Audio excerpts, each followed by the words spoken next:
Bonjour à toutes et à tous, j'espère que vous allez tous très bien. On se retrouve aujourd'hui pour une nouvelle vidéo foot où on va parler d'Arsenal. Après le Bayern Munich et Manchester United, c'est au tour d'Arsenal d'être analysé par notre expert foot Monsieur Kik. Monsieur Kik, comment ça va? Bah ça va et toi Ça Patrick, va? ravi de te retrouver pour une nouvelle vidéo foot. Aujourd'hui j'ai cherché à répondre à une question. Pourquoi Arsenal doit absolument gagner des trophées cette saison? Et on Ouais. va y répondre ensemble. On va essayer d'y répondre. Toi, t'as un petit affect avec Arsenal, il me semble, c'est un club que t'aimes Ouais, en beaucoup. Angleterre c'est un club que j'aime beaucoup. Quand j'étais gosse c'était Arsène Wenger et puis Thierry Henry. Donc forcément on aimait bien Arsenal. J'adore Liverpool aussi, mais c'est vrai qu'Arsenal c'est un club que j'ai toujours apprécié. Bah oui. On commence du coup par analyser la venue d'Arteta. Avant, il faut faire une petite rétrospective puisque le point de départ d'Arsenal, faut dire qu'Arsenal revient quand même de très loin puisque en 2019, c'est une période où le club est profondément désorganisé. Il faut se souvenir qu'en avril 2018, il y a le départ d'Arsène Wenger, le coach iconique d'Arsenal. Et petit à petit, le club perd son identité, le jeu devient flou, les résultats chutent et les ambitions également. Bah, effectivement, tu as raison de le dire. Quand un coach reste aussi longtemps à la tête d'un club, il imprègne toute la machine de son image, Mhm. de son identité, on va dire. Et c'est dur de passer à autre chose. Alors, il y a le passage raté d'Unai Emery en 2019, comme tu dis. Il n'a jamais vraiment réussi à donner à Arsenal un vrai style de jeu. Il n'y Ouais. avait pas de stabilité, il n'y avait pas de cohérence, malgré les grosses dépenses. Parce qu'à l'époque, il n'était pas dépensier du tout, Arsène Wenger. Et quand Unai Emery arrive, on lui offre quand même Nicolas Pepe pour 80 millions d'euros. Le LOSC était content pour le chèque, Tu m'étonnes. mais il a acheté aussi David Luiz, Kieran Tierney, qui étaient des noms qui étaient cotés à l'époque. Pourtant, le club finit 8e de Première Ligue en 2019-2020, soit son plus mauvais classement depuis la saison 94-95. Ah ouais. Donc c'est te dire qu'ils reviennent de loin quand même, effectivement. Pour rappel, c'est vrai qu'Arsenal, avec 13 titres de champion d'Angleterre, c'est le troisième club le plus titré derrière Liverpool et Manchester United. En FA Cup, Arsenal, c'est le recordman du plus titré avec 14 trophées devant Manchester United qui est à 13. Et de manière générale, on peut dire que le club est quand même assez sain financièrement. Ils ont un stade qui leur appartient, l'Emirates, et une masse salariale qui est très bien gérée. Voilà. Ouais, en général, c'est un des premiers clubs à avoir fait son propre stade. Mhm. Donc la recette, c'est pour lui. Et puis, comme je te disais, Arsène Wenger était très peu dépensier et pourtant, ils ont de l'argent. Souvent, les dirigeants lui disaient, tu veux qu'on achète des stars pour gagner à nouveau? Et non, il voulait pas acheter des stars. Il dépensait très peu sur le budget mercato et puis, il payait pas des sommes folles. Il C'est vrai. acceptait pas les salaires trop élevés. Pour Et lui, c'était un sport d'équipe et pas avec exactement. une ou deux stars. Exactement. Du coup, sur ça, en décembre 2019, il y a arrivé d'Arteta dans un scepticisme total. Tu vas nous en parler, mais personne ne croit en lui. Non, personne ne croit en lui. En fait, il n'a jamais été entraîneur principal. C'était l'adjoint de Pep Guardiola. Alors, beaucoup pensent que, un, il est trop jeune. Deux, il est trop inexpérimenté. Il n'a pas la carrure pour être un entraîneur principal. Lui, il arrive avec un plan de jeu qui est très clair et des idées qui sont bien mises en place dans sa tête. Et il n'est pas là pour improviser.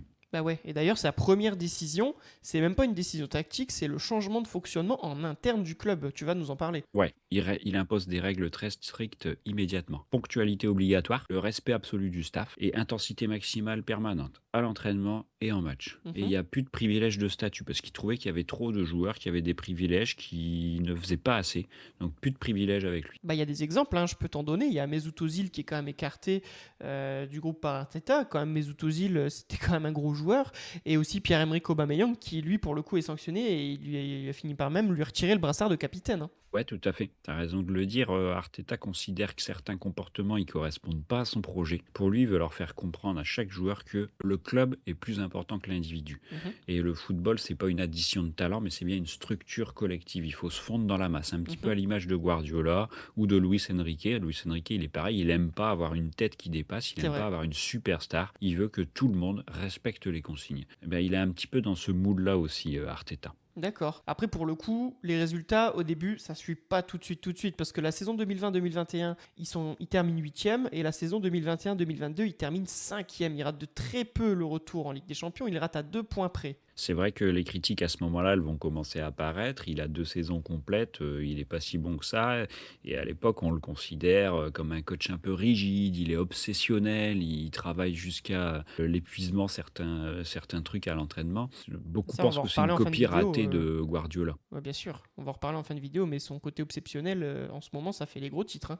Mais pour Ouais. le coup, en interne, le club maintient sa confiance. Est-ce que tu sais pourquoi? Parce qu'en fait, en coulisses, les gens se rendent compte que le l'entrejeu change profondément et le club est en train de changer. La transformation commence doucement, Mhm. déjà au niveau tactique. Il met des nouveaux principes en place. Alors le but de cette vidéo, c'est pas d'étudier ces principes tactiques plus en détail, mais on pourra le faire dans une vidéo Ouais, à part si on veut. carrément. Mais globalement, voilà, il va le principe des latéraux intérieurs qui restent plus collés à la ligne, qui rentrent à l'intérieur pour amener du surnombre dans l'entrejeu. Il demande aussi à ses milieux d'occuper les demi-espaces et de jouer entre les lignes dans les zones de réception verticale. Et puis il travaille des circuits de passe très précis avec une répétition constante à l'entraînement, une automatisation de ces schémas de sortie de balle, notamment Ouais. aussi ces schémas sur coup de pied arrêté. Il va les travailler tellement que les joueurs les connaissent par cœur. Et le deuxième point aussi, c'est que la formation redevient centrale. Il va beaucoup s'appuyer sur l'académie d'Arsenal.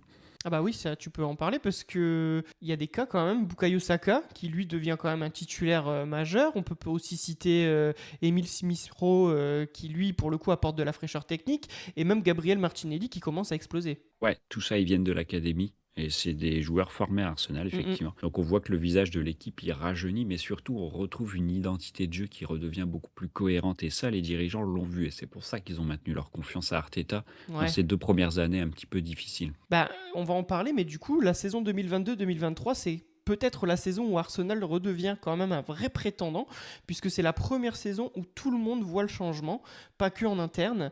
Arsenal prend la tête du championnat après une longue série de victoires spectaculaires, une domination sur les petites équipes, et aussi une vraie rivalité avec City, qui à l'époque dominait la Première Ligue. Ouais, il a réussi à tenir la dragée haute à City sur cette saison-là. En janvier 2023, ils ont 8 points d'avance sur Manchester City. Donc c'est vrai que tout le monde croit au titre, mais manque de bol en fin de saison, City revient et ça finit mal pour Arsenal. Bah ouais, Arsenal finit deuxième à 5 points de City. C'est très peu. Ils finissent quand même avec 84 points et 88 buts marqués, mais ça suffit C'est une pas. belle saison. C'est une belle saison, ça suffit pas.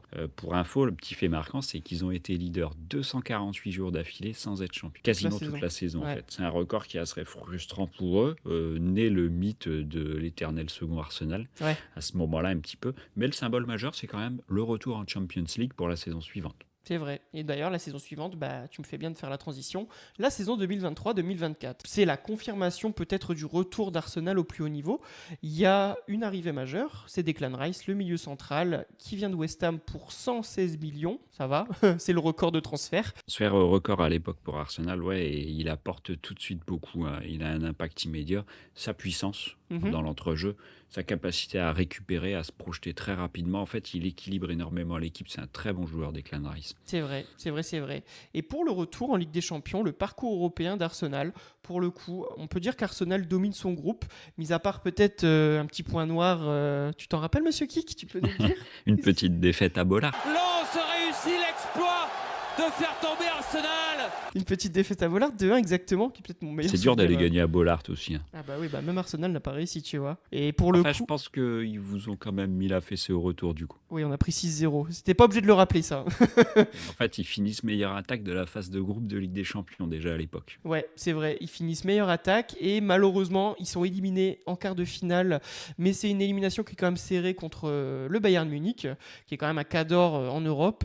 Et en première ligue, ce qui se passe, bah, c'est qu'en fait, ils finissent encore deuxième, mais cette fois-ci à 2 points de City. Donc c'est quand même une amélioration parce qu'ils finissent à 89 points, ils marquent 91 buts et ils en encaissent 29. C'est quand même une excellente saison, mais ça suffit pas non plus. Ouais, quand tu la lis comme ça en externe, c'est une excellente saison.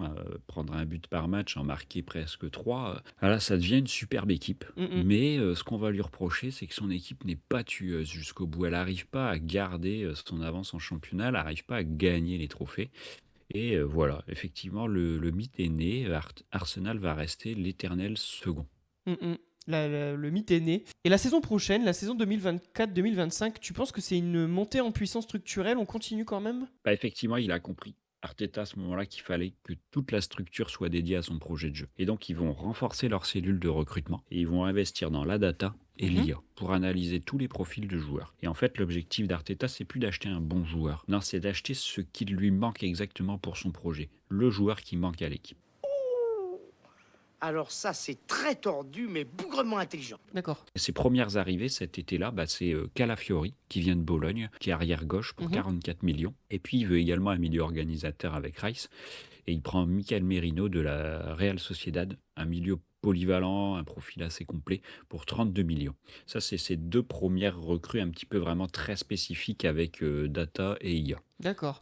Et ça fonctionne un peu mieux quand même, puisqu'en Ligue des Champions, ils vont quand même, en un moment marquant, une qualification en demi-finale après l'élimination du Real Madrid, on s'en souvient, avec les fameux 2 coups francs incroyables de Declan Rice.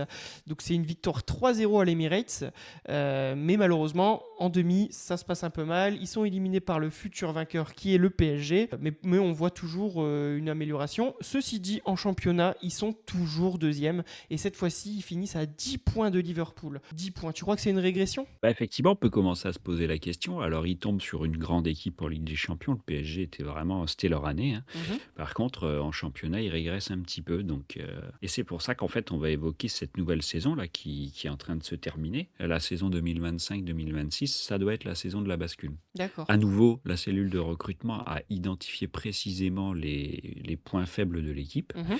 Et Arteta demande des joueurs précis. Pour lui, il veut un vrai neuf, un tueur, un buteur qui fait peur. Il veut un meneur de jeu, un organisateur pour libérer un petit peu Declan Rice. Mhm. Et il veut varier ses menaces offensives. Parce que jusqu'ici, le monopole du danger, c'était un peu Bukayo Saka. Bah Et oui. donc, tu vas nous décrire un petit peu les arrivées qui correspondent en fait à ces 3 profils. Bah oui. Bah, t'as cité un vrai neuf, il leur faut un vrai neuf, un tueur, et bah ils en ont eu un.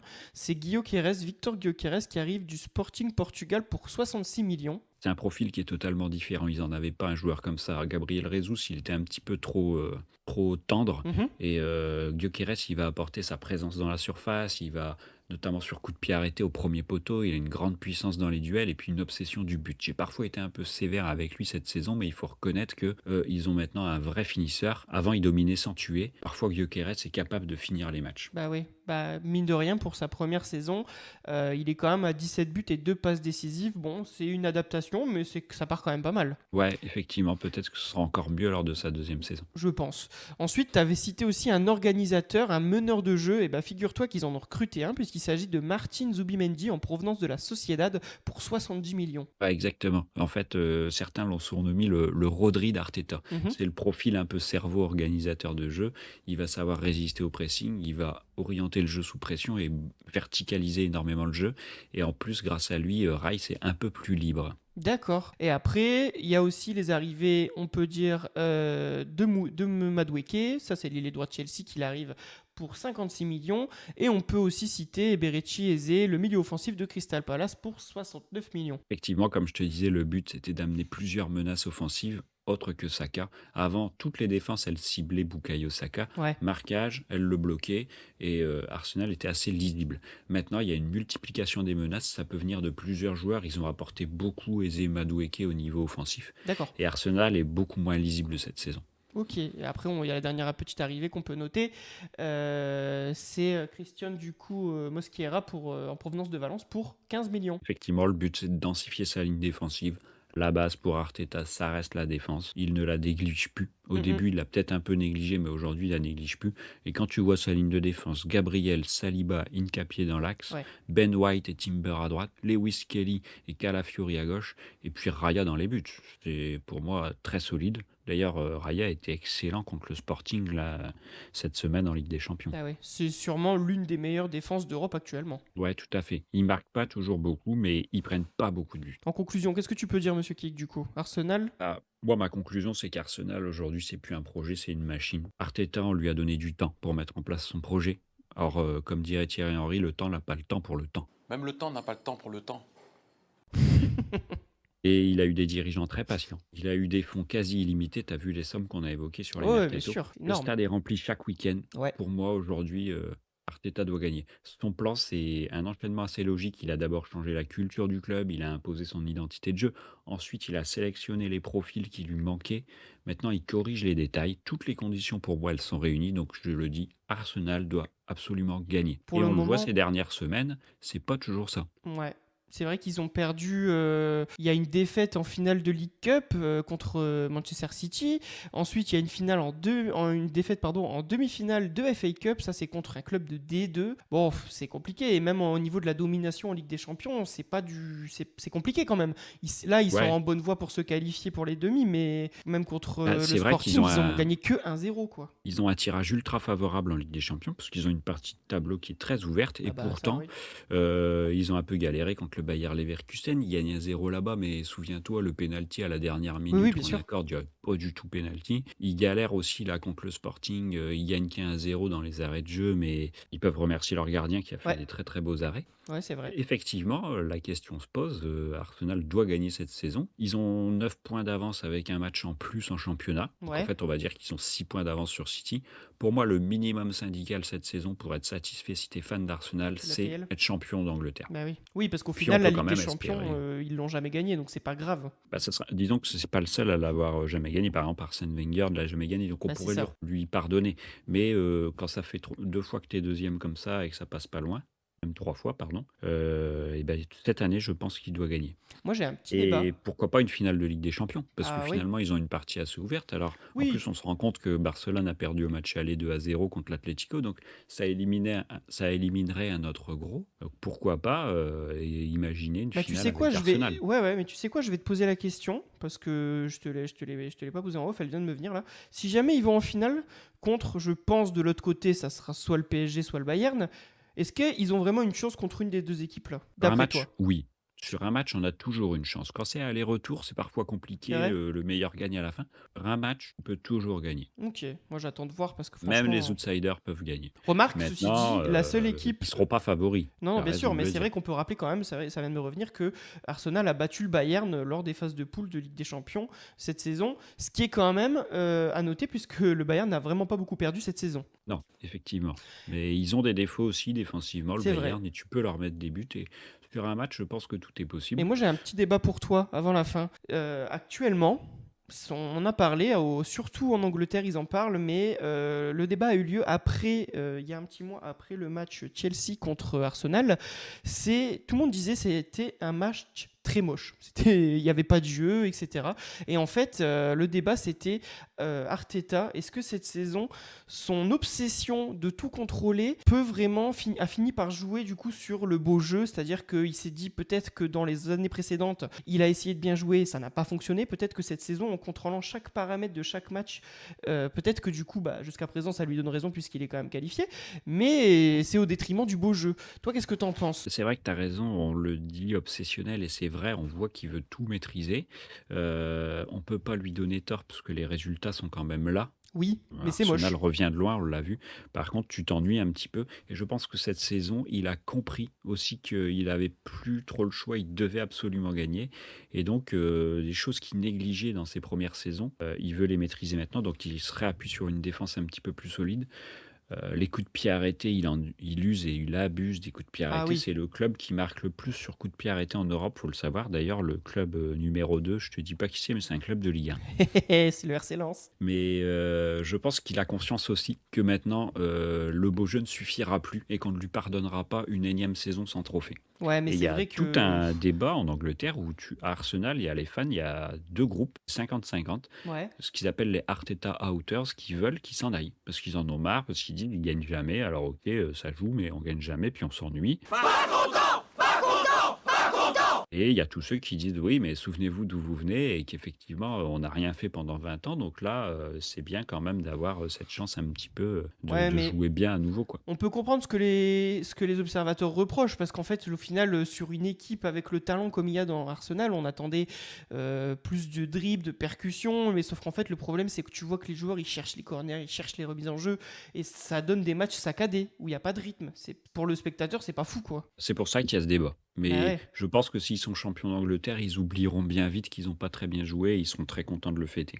c'est vrai, mais on aime Et c'est bien, pour ça que je on aime pense. bien, on aime bien que les équipes jouent bien et gagnent, comme par exemple le PSG la saison dernière. Exactement. Mais c'est pour ça que le titre de notre vidéo est très révélateur. Je pense qu'Arsenal doit absolument gagner un trophée cette saison. D'accord. Eh ben merci Il n'a monsieur pas le Kik. choix. Merci à toi. Bah, merci à toi. Et puis on se retrouve bientôt pour une autre vidéo de foot. N'hésitez pas, si ça vous a plu, à lâcher un petit pouce bleu, à vous abonner et à commenter. Dites-nous ce que vous en pensez. Exactement, et si vous ne savez pas quoi dire dans les commentaires, voici de quoi vous inspirer. Vous êtes Odile Doré? Non, je suis le pape et j'attends ma sœur. Et sur ce, je vous dis à bientôt pour une prochaine vidéo. À bientôt. À bientôt.